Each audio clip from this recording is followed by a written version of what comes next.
गुरु जी शुक्राना, गुरु जी अनंतम शुक्राना हमारे गुरु जी महाराज का। ओम नमः शिवाय, शिव जी सदा सहाय। ओम नमः शिवाय, गुरु जी सदा सहाय। शुक्राना, अनंतम शुक्राना। षष्ठ कैलाश संहिता में अब 6वां अध्याय है, संन्यास पद्धति का न्यास वर्णन। ईश्वर बोले, इस प्रकार उस कमल की रचना कर फिर शक्ति कमल की रचना करें और चतुर्थी विभक्ति के सहित अंत में नमः लगाकर शक्ति कमलाय नमः इत्यादि उच्चारण कर अग्ने कृति भस्म इत्यादि मंत्रों से वस्तुओं को धारण कर गुरु को फिर नमस्कार करें। फिर बाहर की ओर त्रिकोण वृत्त क्रम से 4 अस्त्र प्रमाण कर ओम अर्चन मंत्र से पीठ को धारण कर शंख की पूजा करें और प्रणव से शुद्ध सुगंधित जल से 7 बार गंध पुष्प आदि से ओम की पूजा कर धेनु मुद्रा दिखावे। फिर शंख मुद्रा दिखावे। इस प्रकार अपनी आत्मा को शुद्ध करे। फिर 3 प्राणायाम करके ऋषि आदि का स्मरण करे। फिर अंग न्यास कर अस्त्र मंत्र से अग्नि कोण के कमल का प्रोक्षण करे और श्वेत वस्तुओं से ही इस दक्षिण कमल को पूजे। इस प्रकार उसके ऊपर नीचे और चारों ओर से पूजा करे। पश्चात सोल नामक योग पीठ को पूजे और सिंहासन के ऊपर मूल मंत्र से मूलाधार में प्राण रोक आसन में बैठ पिंगला नाड़ी के प्रवाह से शक्ति को उठावे। जहां पार्वती सहित भगवान देव रुद्राक्ष की माला पहने, पाश खटवांग कपाल अंकुश कमल और शंख धारण किए, 4 मुख और 12 नेत्रों से शोभित स्थित है, तब प्रकाश सहित सूर्य का आवाहन करता हूँ, ऐसा कहते हुए नमः लगाकर उनका आह्वान करे और मुद्रादिक स्थापना कर मुद्रा दिखाए और हाम ह्रींग ह्रूंग इन बीज मंत्रों से अंग न्यास कर फिर 3 बार पूजे। हे महेश्वरी, पद्म के केशरों में और 6 अंगों में अग्नि, ईश्वर, राक्षस और वायु आदि की 4 मूर्तियों को आवरण में पूजे। पूर्व से लेकर उत्तर तक कमल दल के मूल में आदित्य, भास्कर, भानु और रवि को इन 4 नामों से यथा सूर्य, ब्रह्मा, विष्णु, महेश और ईशान को तीसरे आवरण में पूजे और इस प्रकार भस्म धारण कर शिव भक्ति के लिए अंग न्यास कर नम्रता पूर्वक गुरु की पंचोपचार से पूजा कर ओम श्री गुरुवे नमः ऐसा कहते हुए नमस्कार करें। इस प्रकार पूजा के विधानों से युक्त हो ओम ब्रह्मात्मने नमः के क्रम से ईशान आदि का न्यास कर पंचकला क्रम से सद्योजात की कल्पना करें और बुद्धिमान इस प्रकार का प्रणव न्यास करे। फिर परमात्मा का बोधक हंस न्यास करे। और अब 7वां अध्याय है, शिवजी का ध्यान और पूजन। शिवजी कहते हैं, इस प्रकार अपने बाएं और चतुष्ट कोण मंडल बना ओम को अर्चन करे और उसे अस्त्र मंचन से शोभित करे। उसके भी आधार पर प्रणव को ही पूजे और चंदन आदि तथा सुगंध वाले जल से उसे पूर्ण करे। फिर धेनु मुद्रा दिखाए। फिर उसके आगे चौकोर शंख मुद्रा, अर्ध चंद्र और उसके बाद त्रिकोण मुद्रा दिखाए, षटकोण मुद्रा करे। फिर उसके मध्य में ओमकार को गंध पुष्प आदि से पूजे। फिर उसमें पवित्र जल भरे। इस प्रकार जैसा बतलाएं उसी के अनुसार गुरु मूर्ति की कल्पना करें। गुरु भयो नमः ऐसा कहते हुए गुरु की प्रदक्षिणा कर उनका ध्यान करें। फिर गणानाम त्वा इत्यादि मंत्रों से मूर्ति स्थापित कर देवता का आवाहन करें और एकाग्र मन से ध्यान करें। इस प्रकार गणेश का षोडशोपचार से पूजन करें, फल फूल चढ़ाए और नमस्कार करें। फिर स्कंद को पूजे और आग्नेय मंडल में सूर्य चंद्रमा संबंधी ध्यान करें और फिर कमल के सब आसनों पर सुंदर श्वेत पुष्प रखे और आधार शक्ति से आरंभ कर शुद्ध विद्या से आसन पर्यंत ओमकार सहित चतुर्थी विभक्ति से अंत में नमः लगाकर मंत्र कहते हुए सविधि ईशान आदि 5 ब्रह्म को पूजे। फिर सावधान मन से मौन होकर मन मोहनी गौरी की पूजा करे और मुद्रा दिखाए। हे देवी, जो इस प्रकार सविधि पूजन और ध्यान से मेरी और तुम्हारी उपासना करता है, शंख के जल से स्नान कराकर ओमकार से प्रोक्षण करता है, वह सिद्ध होता है।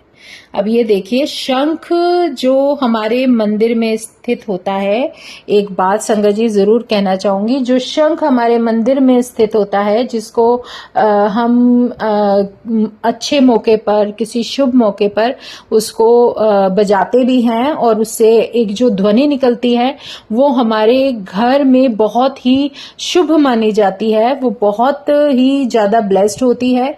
लेकिन उस शंख को कभी भी आप घर में बिना जल के ना रखें, या तो उसमें जल भरकर रखो, उस शंख के अंदर, शंख खाली नहीं रखते, या उसको जब रखते हो मंदिर में तो किसी भी उसके स्टैंड पे या बर्तन या कोई भी जो आप नीचे प्लेट रखते हो, ओमकार की रखते हो या कोई भी आप रखते हो स्वास्तिक बनाकर, तो उस शंख में या तो जल भरकर रखें या चावल भरकर रखें। ये दोनों ही चीजें बहुत जरूरी होती हैं। तो उसको आप खाली मत रखिए कभी भी। वो घर में कहते हैं उस शंख को अगर आप जल से या चावल से, दोनों में से एक चीज लेकर भरकर रखते हैं तो वो आपके घर के लिए और आपके लिए बहुत अच्छी होती है, बहुत काफी पॉजिटिव एनर्जी आपके घर में आती है। तो जय गुरु जी, शुक्राना गुरु जी। अब 8वां जो अध्याय है वो है वरण पूजा वर्णन। ईश्वर बोले, हे महादेवी, इस प्रकार पूजन के क्रम से बुद्धिमान को उचित है कि वह सर्वप्रथम गणेश और कार्तिकेय का पूजन करे, फिर वेद के आदि स्वरूप महेश्वर का आह्वान कर पूर्व दिशा के फल में कमल की कर्णिका के ऊपर चारों ओर से पूजा करे और आवो राजा नमः इस ऋचा से रुद्र की पूजा करे और कर्णिका के दलों में आवाहन करे और शिव को पूर्व, हर को दक्षिण, शिव को उत्तर और भव को पश्चिम दिशा के पत्र में यथाक्रम से पूजे। फिर ओम राम, ओम पाम, ओम ज्ञाम, ओम लाम, ओम अर्पण पूर्वक ओम वाम, ओम साम और वेद के आदि में ओम श्री बीजम, इन 10 बीजों से लोकपालों को पूज, ईशान देव को दक्षिण भाग में पूजे। फिर ब्रह्मा विष्णु का सविधि षोडशोपचार से पूजन करे तथा पंचम आवरण में देवेश का आवाहन करे।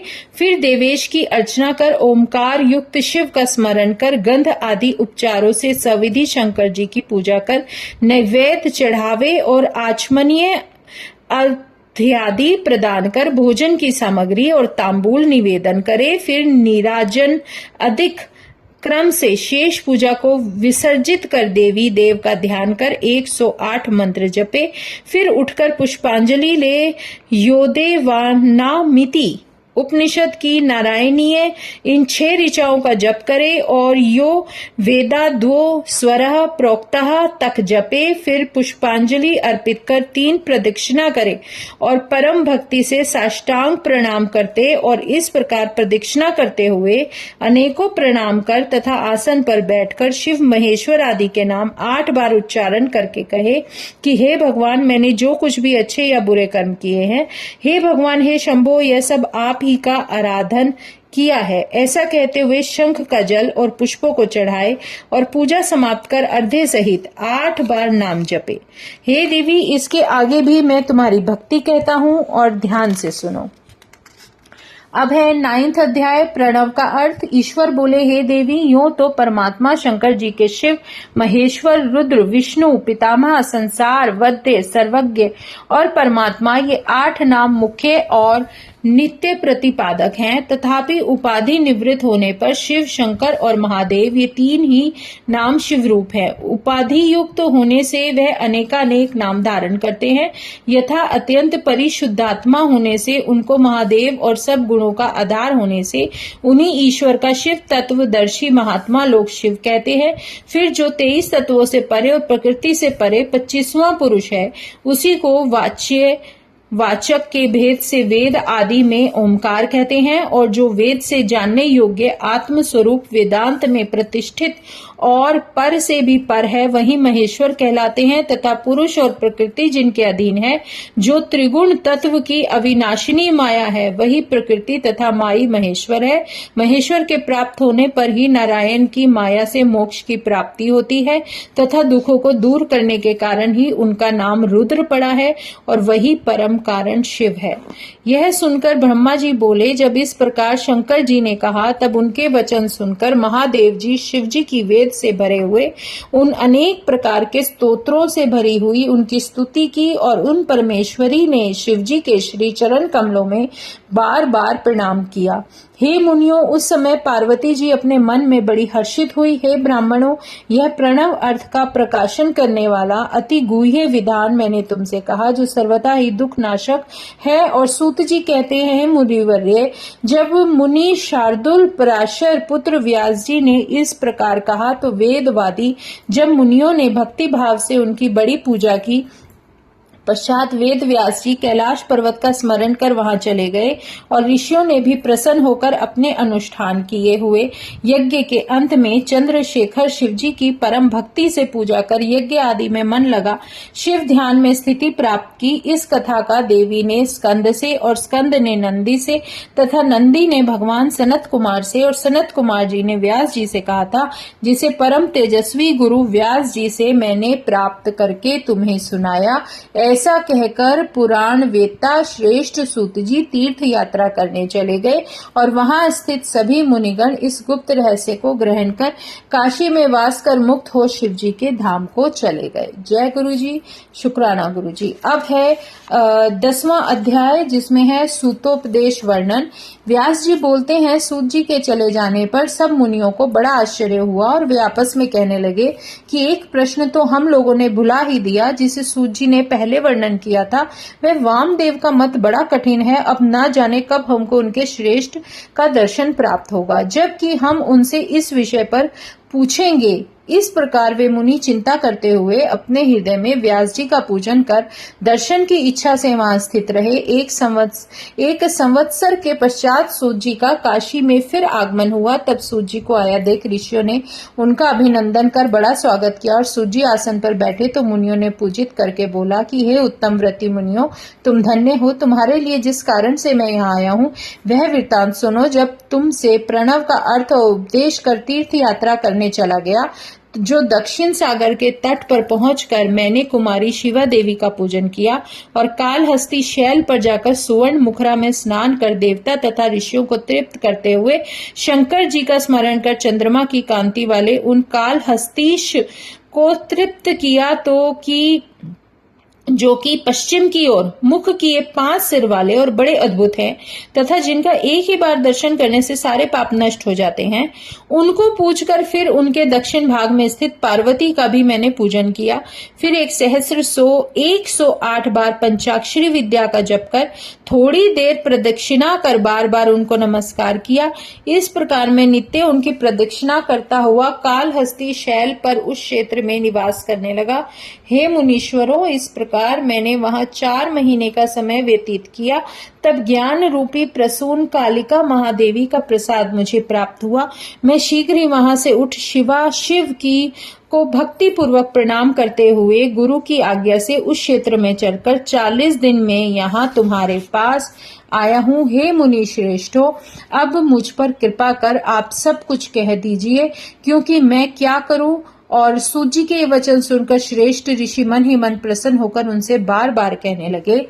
अब 11वां अध्याय है, वामदेव जी द्वारा ब्रह्मा निरूपण। ऋषि बोले, हे महाभाग सूत जी, आप हमारे गुरु हैं, इसलिए हम पर दया करके हमें जो पूछ रहे हैं वह बताइए, क्योंकि शिष्यों के ऊपर तो गुरु जी सर्वदा कृपा ही करते हैं और इसी से आपने हमको अपना दर्शन दिया है। अब हम आपसे यह पूछते हैं कि वामदेव का मत क्या है, इसी को सुनने की हमारी बड़ी इच्छा है। तब उनके वचन सुनकर गुरुओं के परम गुरु महादेव जी को और त्रिलोक जननी को भक्ति पूर्वक नमस्कार करके रोमांचित शरीर हो सूत जी मुनियों को प्रसन्न करते हुए इस प्रकार गंभीर वाणी में बोलते हैं कि हे मुनियों, आपका मंगल हो, आपका सर्वदा सुखी रहे, क्योंकि आप सबकी मति सर्वदा शिव भक्ति में तत्पर है। आज से पहले जो विचित्र वार्ता मैंने अपने गुरु के मुख से सुनी थी वही आप शिव भक्तों के समक्ष कहता हूँ, मन लगाकर सुनो। पहले रथंतर कल्प में वामदेव नाम के मुनि हुए, जो गर्भ से उत्पन्न होते ही स्वयं शिव ज्ञान जानने वालों के गुरु हुए और वे वेद पुराण और शास्त्र के तत्व को जानने वाले और देव असुर मनुष्य तथा सब देवों के जन्म कर्म के जानकार थे। वे पूरे शरीर में भस्म लगाए, जटा मंडल में मंडित, निराशय, इच्छा रहित, निर्द्वंद और अहंकार रहित थे। वे सर्वदा दिगंबर, महाज्ञानी और दूसरे शिव के समान अपने चरणों के स्पर्श से पृथ्वी को पवित्र करते हुए इधर उधर विचरते तथा परम धाम ब्रह्मा में लीन रहा करते थे। उन्होंने एक समय मेरू के दक्षिण में कुमार शिखर पर जाकर स्कंद जी से भेंट किया। स्कंद नामक सागर के समान एक सरोवर है और जिसका जल ठंडा और बड़ा स्वादिष्ट है। तब शिखर के ऊपर बैठे हुए मुनि वृंदों से सेवित भगवान शिव जी के पुत्र स्कंद कुमार को उदित सूर्य के समान, जिनके 4 भुजा, सुंदर शरीर और मुकुट आदि से विभूषित, अगल बगल रत्न भूत 2 शक्तियां उपासना कर रही थी और जो मोर पर बैठे हुए थे, जिसे देखकर मुनीश्वर ने परम भक्ति से उनकी पूजा की और हाथ जोड़कर एक दिव्य स्तोत्र में बड़ी स्तुति की। तो महेश्वर पुत्र प्रभु स्कंद जी प्रसन्न होकर बोले, हे मुने, मैं तुम्हारी पूजा से प्रसन्न हूँ। तुमने जो यह प्रेम भक्ति से मेरी स्तुति की है, इसके लिए मैं तुम्हारा क्या प्रिय कर सकता हूँ, क्योंकि आप जैसे योगियों में मुख्य, परिपूर्ण और निष्पृही को इस लोक में कुछ भी प्रार्थनीय नहीं है। फिर आप जैसे लोग लोक कल्याण के लिए पृथ्वी में विचरते हैं। हे ब्राह्मण, आपकी जो इच्छा हो वह कहिए, लोक रक्षार्थ में उसे करूंगा। तब स्कंद के ऐसे वचन सुनकर महामुनि वामदेव प्रसन्न हो यह मेघवत गंभीर वाणी बोले, हे भगवान, आप पर अपर के स्वामी, सर्वज्ञ, सबके कर्ता और सर्वशक्तिधर हैं। हमारे जैसे जीव आपका गुण वर्णन करने में सर्वथा यह समर्थ है। यह तो आपकी कृपा है जो आप हमसे ऐसा कहते हैं। महाभाग, अब मैं आपसे जो पूछता हूँ उसे आप क्षमा कीजिएगा, क्योंकि मेरा यह अतिक्रम है। प्रणव ही साक्षात परमेश्वर वाचक या वही देव पशुपति वाच्य है, जो कि पशुओं का पाप मोचक है। यदि शिव जी को प्रणव के द्वारा बुलाया जाता है तो वे क्षण मात्र में ही पाप दूर कर देते हैं, और इस प्रकार प्रणवोपासना ही तो पाप मोचक हुई और प्रणव की ही वाचकता सिद्ध हुई। ओमकार ही तो सर्व स्वरूप है और इति सर्व ही तो इस प्रकार सबकी श्रुति और ब्रह्म स्वरूप है। देवताओं के पति आपको नमस्कार है। आप ही पतियों के पति और परिपूर्ण हैं, अतएव आपको नमस्कार है। हे सेनापति, हमारे विचार से जगत की स्थिति में शिव के सिवाय दूसरा कोई नहीं है। सर्वव्यापक स्वामी महेश्वर ही सब रूप धरने वाले हैं। हमने सुना है कि समष्टि और व्यष्टि के भाव से यह सब कुछ प्रणवार्थ ही है। जय गुरु जी, शुक्राना गुरु जी, अनंतम शुक्राना हमारे गुरु जी महाराज का। अब षष्ठ कैलाश संहिता के 11 अध्याय पूरे हो चुके हैं। शुक्राना गुरु जी, अनंतम शुक्राना। ओम नमः शिवाय। शिव जी सदा सहाय। ओम नमः शिवाय। गुरु जी सदा सहाय। शुक्राना, अनंतम शुक्राना।